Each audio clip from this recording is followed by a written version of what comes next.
Hello students, my name is Shreya Singh and I am an English faculty at Sadhana Edusphere, Dwarka Mode branch. So in my previous video, I was explaining the format and the syllabus of English for class 9. तो जैसे कि आप लोगों ने section B देखा होगा, जो section grammar का था, उसमें जो मेरा फर्स्ट चैप्टर था वो था टेंसेस का. तो आज की जो वीडियो है वो टेंसेस पे ही है. टेंसेस एक ऐसा चैप्टर है जो हम लोग बहुत ही छोटी क्लास से पढ़ते आ रहे हैं, बट अभी भी वो हमें थोड़ा सा कंफ्यूजन होता है हमारे माइंड में. अगर मैं आपसे क्वेश्चन पुट अप करती हूँ कि टेंसेस होता क्या है, तो उसी डेफिनेशन को क्लियर करने के लिए शॉर्ट फॉर्म में आप हमारे साथ बने रहिए एंड तक. टेंसेस क्या होता है? टेंसेस एक ऐसा चैप्टर है ग्रामर का जो हमें बताता है कि कोई एक काम किस वक्त में हुआ है. तो इसका मतलब जो हमारा टेंसेस है वो कितने पार्ट्स में डिवाइड हो गया? दो पार्ट्स में, एक टाइम और एक वर्क मतलब काम. क्योंकि हमें वक्त किसका देखना है? हमें वक्त देखना है किसी काम का कि वो काम कब हुआ. तो टाइम के हमारे कितने पार्ट्स होते हैं? टाइम के हमारे तीन तरीके के हमारे वक्त होता है. एक होता है वर्तमान काल जो चल रहा है, जिसे हम कहते हैं प्रेजेंट. दूसरा होता है भूतकाल जो होता है पास्ट. और तीसरा होता है भविष्य काल जिसे हम कहते हैं फ्यूचर. ठीक है, तीन तरीके के टाइप होते हैं, प्रेजेंट, पास्ट और फ्यूचर. अब हम आते हैं वर्क पे. ऐसे ही वर्क के भी टाइप्स होते हैं. वर्क के टाइप्स होते हैं, एक हमारा होता है परफेक्ट,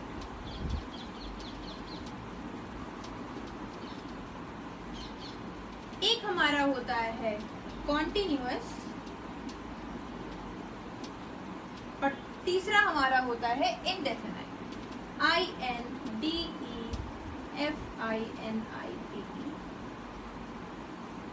पहले इसका मतलब पता करते हैं. परफेक्ट क्या होता है? परफेक्ट मतलब कोई भी एक काम जो स्टार्ट हो चुका है और जो एंड भी हो चुका है, जो कंप्लीट हो चुका है. दूसरा कॉन्टिन्यूअस. कॉन्टिन्यूअस का मतलब क्या होता है कि जो काम है वो चल रहा है, स्टार्ट हो चुका है और वो चल रहा है. तीसरा इंडेफिनाइट. इंडेफिनाइट हम किसे कहते हैं? आप लोग एक वर्ड यूज करते होंगे डेफिनेटली, जिसका मतलब होता है पक्का, जरूर, डन. और अगर मैं उसके आगे IN लगा दूं, इन, तो इनडेफिनाइट बन जाता है, जिसका मतलब हमें क्लियर नहीं है कि वो हो रहा है या हो गया है या चलने वाला है, तो उसे हम कहते हैं इनडेफिनाइट. एक और टाइप होता है इस वर्ब का जो होता है हमारा परफेक्ट कॉन्टिन्यूअस.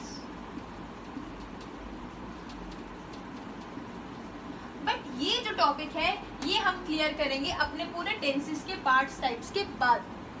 ठीक है, तो ये मैं आपको दोबारा एक बार रिकॉल करती हूँ कि टेंसेस ऐसा एक चैप्टर होता है ग्रामर का जिसमें हम पता करते हैं कि कोई एक काम किस समय में हो रहा है, हो चुका है या फिर होने वाला है. जो टाइम होते हैं वो तीन तरीके के होते हैं, प्रेजेंट टेंस, पास्ट टेंस और फ्यूचर टेंस. और ऐसे ही वर्क जो होता है वो होता है एक परफेक्ट, एक कॉन्टिन्यूअस, एक इनडेफिनाइट और एक परफेक्ट कॉन्टिन्यूअस. तो जल्दी से अभी आप लोग एक पेन और एक कॉपी रेडी कर लीजिए क्योंकि हमने पूरे सारे टाइप स्टार्ट करने वाले हैं. तो जो हमारा टॉपिक था हमारे, उसमें हम लोगों ने 3 पार्ट पढ़े थे. अभी हम वो लिख लेते हैं. टाइम, प्रेजेंट,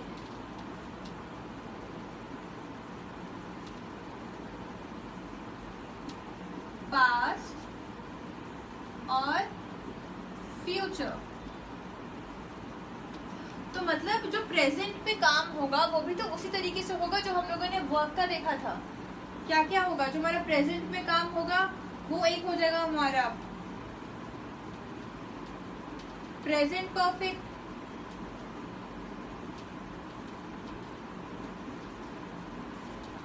दूसरा हमारा कैसे काम होगा?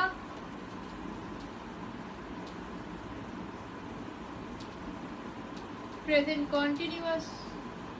और तीसरा हमारा जो काम होगा वो होगा हमारा प्रेजेंट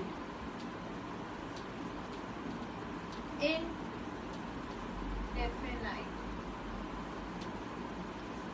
तो क्या अगर प्रेजेंट में हमारे टाइप्स हो गए तो क्या हमारा पास्ट और फ्यूचर में भी टाइप्स होंगे?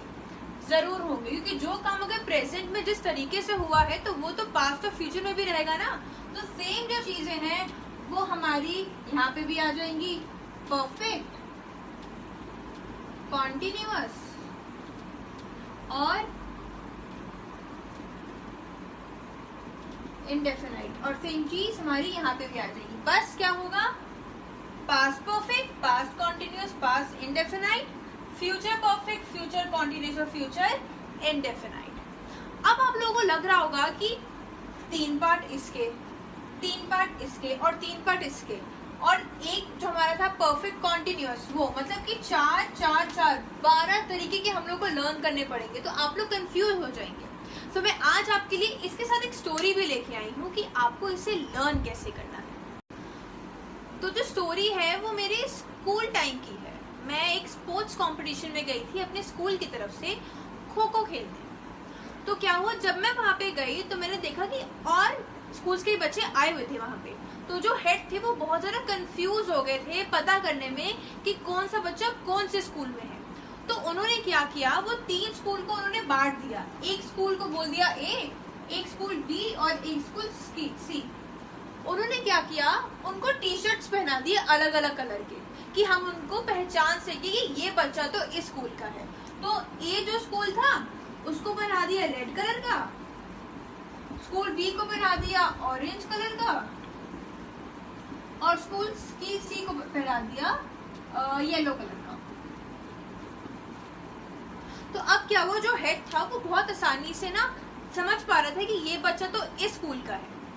तो इसी तरीके से हम भी जो हमारे past present continuous past present और फ्यूचर है, ये 3, इनको भी हम अलग अलग तरीके के कपड़े बनाएंगे, जिससे हम पहचान पाएंगे कि अगर कोई भी सेंटेंस में वो वर्ड आता है तो हमें पता चल जाएगा कि यार ये तो ना उसी का था, प्रेजेंट का था, पास्ट का था या फ्यूचर का था। तो आइए हम देखते हैं कि हम पास्ट प्रेजेंट फ्यूचर में किसको कौन से कलर के कपड़े पहनाते हैं। आइए, तो ये लिख दिए मैंने अपने 3 पार्ट्स, प्रेजेंट, पास्ट और फ्यूचर। प्रेजेंट को मैं कपड़े पहना रही हूँ do, does, is, am, are और हैज, हैव के। ठीक है, मैं बना रही हूँ पास्ट को कपड़े डिड और वॉज, वर और हैज आपका हो जाएगा हैव। अब मेरे पास बचा फ्यूचर, इसको मुझे क्या कपड़े पहनाना है, इसको मैंने छोड़ दिया कि अब तो मुझे 2 में पता चल ही जाएगा, तो इसको मैं कुछ नॉर्मल से कपड़ा पहना देती हूँ, मुझे पता चल जाएगा कि हमारा ये फ्यूचर है। तो मैंने इसमें कर दिया विल, शैल और हैव भी चलो कर दिया मैंने। तो इसी का किया, इससे मैंने इनको डिफरेंशिएट कर दिया। प्रेजेंट को मैंने कौन से कपड़े पहनाए बच्चों, मैंने पहनाए इनको do, does, is, am, are, has, have. इसका मतलब कि अगर कोई भी सेंटेंस में ये आ जाएगा तो मैं समझ जाऊंगी कि ये क्या है, प्रेजेंट। पास्ट को मैंने किया डिड, वॉज, वर और हैड। मुझे पता चल जाएगा कि अगर सेंटेंस में ये कुछ आया है तो वो क्या होगा, पास्ट, और फ्यूचर में विल, शैल और हैव। तो इससे मुझे पता चल जाता है कि मेरे प्रेजेंट, पास्ट, फ्यूचर में डिफरेंस क्या है। एक मैंने एग्जांपल लिया, शी डज नॉट अंडरस्टैंड।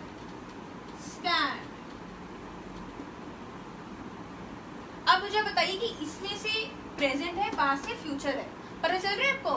बिल्कुल। मेरा यहाँ पे क्या रखा है, डज। इसका मतलब ये कौन सा है, ये तो प्रेजेंट है, क्योंकि प्रेजेंट को तो हमने कौन से कपड़े पहनाए थे, डू, डज के। तो ऐसे ही आपको पहचानना है।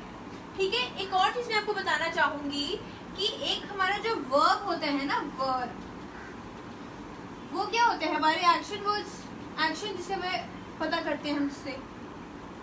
तो इसके बिना 3 तरीके के टाइप्स होते हैं। ठीक है, for an example go, went, gone, ये 3 टाइप्स हो गए हमारे इसमें। तो मैं आपको उसको बताती हूँ। मैंने सपोज यहाँ पे लिख दिया गो, यहाँ लिख दिया वेंट और यहाँ लिख दिया गॉन। ठीक है, गो, वेंट, गॉन। अगर मेरा ये फर्स्ट फॉर्म आता है, फर्स्ट फॉर्म अगर मेरा इसका आता है तो वो मेरा होता है इनडेफिनाइट, क्योंकि हमें वो सेंटेंस कौन सा वर्क हो रहा है जो मैंने स्टार्टिंग में बताया था, परफेक्ट कॉन्टिन्यूस इंडेफिनाइट, भूले तो नहीं हो ना? वही हमें तो वक्त के साथ वो भी देखते हुए चलना है। तो वो कैसे हम लोग पहचानेंगे? अगर वो आ गया तो वो हमारा हो जाएगा इंडेफिनाइट, और अगर मैंने ये इंडेफिनाइट वर्ड के साथ ING लगा दिया, मतलब गोइंग कर दिया, तो वो मेरा क्या होगा? वो मेरा हो जाएगा कॉन्टिन्यूअस। और अगर मेरी आई थर्ड फॉर्म तो मेरा क्या बचा? वो मेरा बचा परफेक्ट। था ना इजी? ऐसे ही हमें इतना टॉपिक जो हमें वो हमारा होता है क्लियर, जो मतलब हमारे जो स्टार्टिंग का है हमारा वो सारा होता है क्लियर। एक बारी मैं फिर से आपको एक बारी रिकॉल कराती हूँ, कहीं आप लोग भूल ना गए हो। एंड आई होप कि आप लोग जरूर पेन और कॉपी लेके जरूर बैठे होंगे कि जो मैंने आपको इम्पोर्टेंट ये सब बताए हैं टिप्स, वो आप उसको जरूर आप लोगों ने लिख लिया होगा। मैंने बताया आपको टेंस का टाइम और वर्क। टेंस मैंने आपको बताया 3 तरीके के, प्रेजेंट, पास्ट और फ्यूचर। मैंने आपको बताया वर्क भी हमारे 3-4 तरीके के मैंने आपको बताए, जो हमारा था परफेक्ट कॉन्टिन्यूअस इंडेफिनाइट और परफेक्ट कॉन्टिन्यूअस, सॉरी, ओके। मैंने आपको वो बताया, बट मैंने आपको कहा कि हम लोग सिर्फ अभी 3 पे कॉन्सेंट्रेट करेंगे, और मैंने इसमें कैसे उसको डिफ्रेंशिएट करना है मैंने आपको ये बता दिया है। और इसी के साथ हमारी आज की वीडियो अब एंड पे आती है। आप लोग अपने घर पे रहिएगा, और हाँ, कमेंट्स में जरूर बताइएगा अगर आपके पास कोई भी डाउट, अगर आपको कुछ समझ नहीं आया है, सो दैट मैं आपको नेक्स्ट वीडियो पे वो क्लियर जरूर कर सकूँ। ठीक है, अपने घर पे रहिए, सेफ रहिए, टेक केयर।